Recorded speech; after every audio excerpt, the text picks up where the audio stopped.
नमस्कार, सत्यदर्शन न्यूज मध्ये आपले स्वागत आहे. मी पायल शहा. एक नजर टाकूया आजच्या ठळक घडामोडीवर. डॉक्टर अनिल कुमार वावरे यांच्या भारतीय शेतीसमोरील बदलती आव्हाने व्याख्यानास उत्तम प्रतिसाद.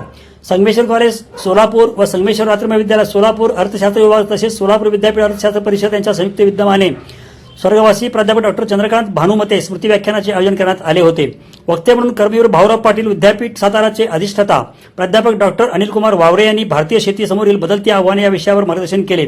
भारतीय शेतीतील संरचनात्मक बदल, हवामान बदलाचा परिणाम, वाढती उत्पादन खर्च, शेतकऱ्यांचे उत्पन्न, बाजार व्यवस्थेतील अस्थिरता, कृषी धोरणे, तंत्रज्ञानाचा वापर व शाश्वत शेती यासारख्या मुद्द्यावर त्यांनी सविस्तर विवेचन केले. कार्यक्रमाच्या अध्यक्षस्थानी चेअरमन धर्मराज काडादे होते. कार्यक्रमास डॉक्टर ऋतुराज बुवा प्राचार्य, डॉक्टर श्रीनिवास गोटे प्राचार्य, डॉक्टर सुहास पुजारी उपप्राचार्य, doctor Santosh Kadam, doctor Rajaram Patil, doctor Amol Khade व डॉक्टर सविता वावरे यांची प्रमुख उपस्थिती लाभली.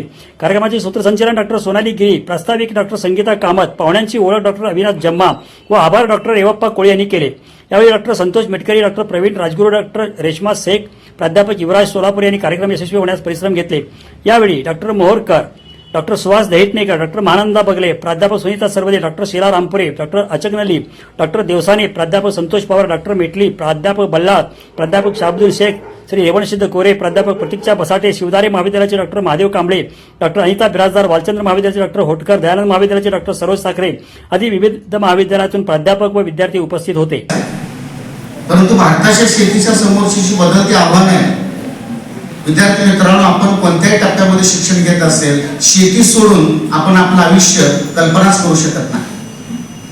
त्या अनुषंगाने शेतीकडे आपल्याला कसं बघायला हवं, कोणते प्रश्न शेतीच्या समोर आहेत, या गोष्टीचा विचार केला तर आपल्या लक्षात येईल की भारताला स्वातंत्र्य मिळून 77 वर्ष पूर्ण होऊन गेली, महाराष्ट्राला 65 वर्ष पूर्ण होऊन गेली.